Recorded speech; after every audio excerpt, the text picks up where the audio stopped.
Hello friends. आज हम बात करेंगे एक और मल्टीबैगर स्टॉक की। और इस वीडियो में मैं ये भी बताऊंगा कि ये क्यों एक मल्टीबैगर स्टॉक बन सकता है। ये जो कंपनी के बारे में हम बात कर रहे हैं वो एक क्लीन एनर्जी प्रोड्यूसिंग कंपनी है। क्लीन एनर्जी मतलब जो भी फ्यूल पोल्यूशन क्रिएट ना करता हो। आजकल इस क्लीन एनर्जी की बहुत डिमांड भी है। और India and around the world हम ट्रांजिशन कर रहे हैं from pollution energies to green energy and clean energy. ये कंपनी एक मिड कैप कंपनी है। और इसकी market cap around about 50,000 crore है। और ये एक लार्ज कैप कंपनी बन सकती है। और इवन ये पार्ट ऑफ निफ्टी भी बन सकती है आने वाले टाइम। इस कंपनी के 4 मैन्युफैक्चरिंग यूनिट्स भी हैं। और ये एक पब्लिक सेक्टर कंपनी है। अब आप लोग सोचेंगे पब्लिक सेक्टर शेयर्स तो बहुत आगे भाग चुके हैं, पर इस कंपनी का शेयर ने ज्यादा रिटर्न नहीं दिया। शेयर प्राइस 5 ईयर्स में सिर्फ 25.8% ही चढ़ा है। पर इसकी सेल्स 1.5 टाइम्स और प्रॉफिट 1.3 टाइम्स इंप्रूव हुआ है। F I I 25.8% share holding रखते हैं। और D I I 12.86%। D I आई ने रिसेंटली 2% का स्टेक पिछले क्वार्टर में बढ़ाया है। इसका पिछले 5 साल में मोर देन 20% आरओई रहा है। अच्छा आरओई मतलब कंपनी बहुत एफिशिएंटली वर्क कर रही है। और इसका पी रेशियो सिर्फ आज के दिन 13 है, जो बहुत रीजनेबल है। इसका डिविडेंड यील्ड 3% है। और आगे भी इसका डिविडेंड बढ़ने वाला है, क्योंकि ये बहुत अच्छी कैश जनरेटिंग कंपनी है, जो मैं आपको इस वीडियो में बताऊं। अब मैं आपको बताना चाहता हूं कि ये क्यों मल्टीबैगर बन सकती है। ये है हमारे पास इस कंपनी की कैश फ्लोस। मैं कैश फ्लोस पे ज्यादा तवज्जो इसलिए देता हूं क्योंकि कैश इज किंग। अर्निंग्स जो है वो बहुत सुपरफिशियल होती हैं, पर कैश फ्लोस जो है वो एक्चुअल में बिजनेस रन करती है।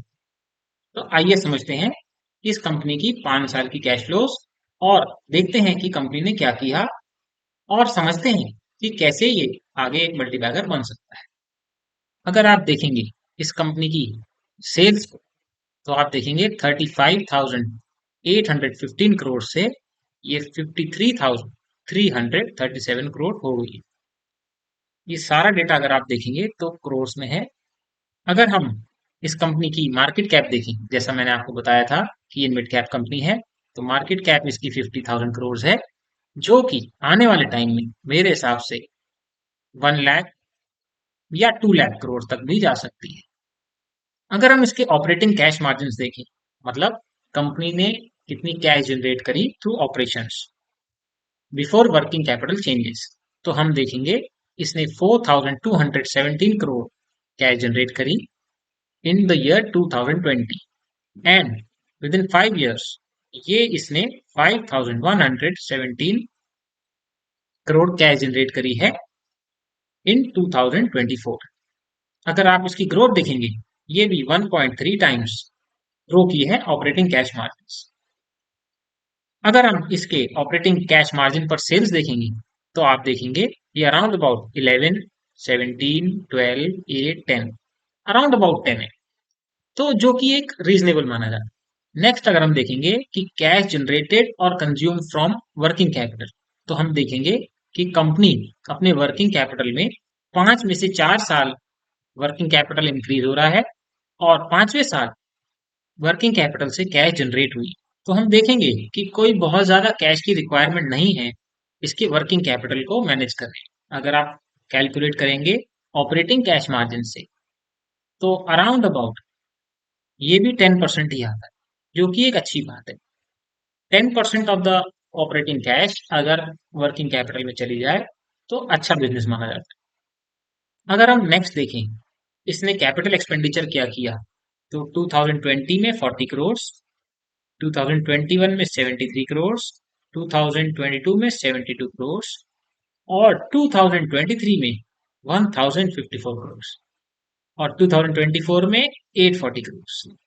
अब देखने की बात यह है कि ये जो 3 इयर्स में 2020, 2021, 2022, इसमें जो कैपेक्स हुआ है वो एक्चुअली मेंटेनेंस कैपेक्स है। ये मैं कैसे पता लगा सकता हूँ? क्योंकि मुझे पता था, और आपको भी पता है, 2021 में कोविड चल रहा था। तो अगर कोविड में उन्होंने कोई नई फैसिलिटी नहीं लगाई, इसका मतलब ये मेंटेनेंस कैपेक्स है। और मेंटेनेंस कैपेक्स अगर आप देखेंगे percentage of operating cash flow, ये सिर्फ 1%, जो कि बहुत ही कम है। इसका मतलब बिजनेस बहुत ही अच्छा है। नेक्स्ट, अगर हम देखते हैं कि 2023 में कैसे ये इतना बड़ा इन्होंने केपेक्स किया, इसका मतलब यहां से हम पता लगा सकते हैं कि कंपनी कुछ बड़ा इन्वेस्ट कर रही है अपनी फैसिलिटी में, मैन्युफैक्चरिंग फैसिलिटी। और अगर आप इसकी कॉन कॉल भी देखेंगे तो आप पाएंगे कि उसमें लिखा है इन्होंने कि रिसेंटली उन्होंने 800 करोड़ अराउंड की कैपेक्स की। अब इस कैपेक्स से होता क्या है? इस कैपेक्स से आने वाली ऑपरेटिंग कैश मार्जिन और इंप्रूव हो। जब तक आपने देखा कि इन्होंने केपेक्स नहीं किया था, तो भी कंपनी ने अपना 4,217 cash operating cash margin improve कर लिया 5,366। आप सोचिए यार, अगर कंपनी ने 1,000 करोड़ और 840 करोड़ का केपेक्स किया है, तो ये ऑपरेटिंग कैश मार्जिन क्या इंप्रूव होने के चांसेस हैं? किसी भी कंपनी को ग्रोथ चेक करने के लिए आपको उसका कैपिटल एक्सपेंडिचर देखना चाहिए, और उसमें वर्किंग कैपिटल की कितनी रिक्वायरमेंट है, और उसका operating percentage, operating cash margin पर सेल्स देखना चाहिए। अगर ये तीनों बेहतरीन है तो एक बिजनेस बहुत अच्छा बिजनेस माना जाता है। नेक्स्ट, अगर आप एक और चीज देखेंगे कि कंपनी इंटरेस्ट 2020 में, 2021 में, 2022 में कंपनी इंटरेस्ट पे कर रही है, पर 2023 और 24 में कंपनी को इंटरेस्ट मिल रही है। मतलब ये है कि कंपनी बहुत कैश रिच है। ये कंपनी या तो म्यूचुअल फंड्स में पैसा लगा रही है या एफडी में पैसा लगा रही है। उसी की वजह से ये कैश जनरेट हुई। अब मैंने आपको बताया था कि ये कंपनी 3% डिविडेंड यील्ड देती है और आने वाले टाइम में भी ये अच्छा डिविडेंड देगी। वो क्यों बताया था? क्योंकि आप देख सकते हैं कि इसका इंटरेस्ट का कॉलम बढ़ रहा है, कंपनी कैश जनरेट भी ज्यादा कर रही है, और इनके पास सरप्लस कैश भी है। तो वो अल्टीमेटली आपको, अगर केपेक्स नहीं करेगी तो आपको डिविडेंड में कन्वर्ट कर देगी। और अगर आप इसकी हिस्ट्री देखेंगे पिछले 4 5 6 सालों की, तो बहुत अच्छा डिविडेंड दिया है। अगर आप इसी में देखें तो कंपनी ने 1800 करोड़, 2200 करोड़, 1500 करोड़, अच्छा खासा डिविडेंड दिया है। और अगर आप पिछले 2 साल में देखेंगे, थोड़ा सा कम किया है क्योंकि उनको कैपेक्स करना था। बट अगर डिविडेंड आगे यील्ड देखेंगे तो वो इम्प्रूव होके ही आएगी। अब हम बात करते हैं कि ये कैसे मल्टीबैगर स्टॉक कन्वर्ट हो सकता है। अगर आज के दिन आप देखेंगे, कंपनी की वैल्यू है 50,000 करोड़, और अगर इसको आप ऑपरेटिंग कैश मार्जिन से कंपेयर करेंगे तो वो आता है around about 9 times operating cash margin. अगर हम ये एज्यूम करते हैं कि कंपनी केपेक्स कर ही रही है और इसकी ऑपरेटिंग कैश मार्जिन में इंप्रूवमेंट होगा, और हम देख ही सकते हैं कि बिजनेस मॉडल अच्छा है, तो हम ये पाएंगे कि आने वाले 2 3 साल में इसकी अगर 20% से कैश मार्जिन ग्रो होती हैं तो वो अराउंड अबाउट आएंगी 8,000 करोड़। अगर हम माने कि ये ऑपरेटिंग कैश मार्जिन के 15 टाइम्स चलेगा तो कंपनी की वैल्यू हो जाती है अराउंड अबाउट 1,20,000 करोड़, जो कि मैंने कहा था ये मिड कैप कंपनी से लार्ज कैप कंपनी बन सकती है, और इवन ये निफ्टी में आ सकती है। तो अगर 50,000 करोड़ से कंपनी 1,20,000 करोड़ हो जाती है तो ये अराउंड अबाउट 2 टाइम्स है।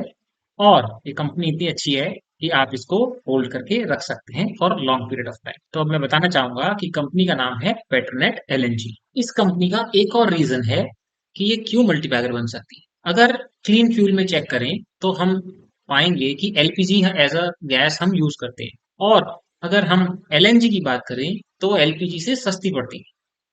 सेकंड, आने वाले टाइम में क्लीन एनर्जी एक नेसेसिटी है, और यूएस, यूरोप, इसमें तो जो हीटिंग सिस्टम्स हैं वहां पर एलएनजी ही यूज होती है। अभी यूक्रेन और रशिया की जो वॉर हुई थी, तो उसके बाद जब रशिया ने सप्लाई करना बंद कर दिया गैसेस को, तो यूरोप ने बहुत तादाद में कतार से एलएनजी खरीदा। तो आने वाले टाइम में हमारे घरों में भी इसका यूजेज बढ़ने वाला है, और इंडियन गवर्नमेंट इस पे बहुत ध्यान दे रही है, और इसको प्रमोट भी कर रही है। अब मैं आपको बताना चाहता हूँ इसके 3 मेजर रिस्क्स हैं। तो थर्ड जो रिस्क है वो ये है कि मैनेजमेंट का एक रिस्क है। सेकंड, इसका intense competition from existing players. और जो फर्स्ट रिस्क है, प्राइसेस हैं, वो क्रूड पे डिपेंडेंट है। आई होप आपको वीडियो अच्छी लगी होगी। अगर आप small cap multi bagger video मेरी देखना चाहते हैं तो ये ऊपर लिंक है, आप इस पे क्लिक कर सकते हैं।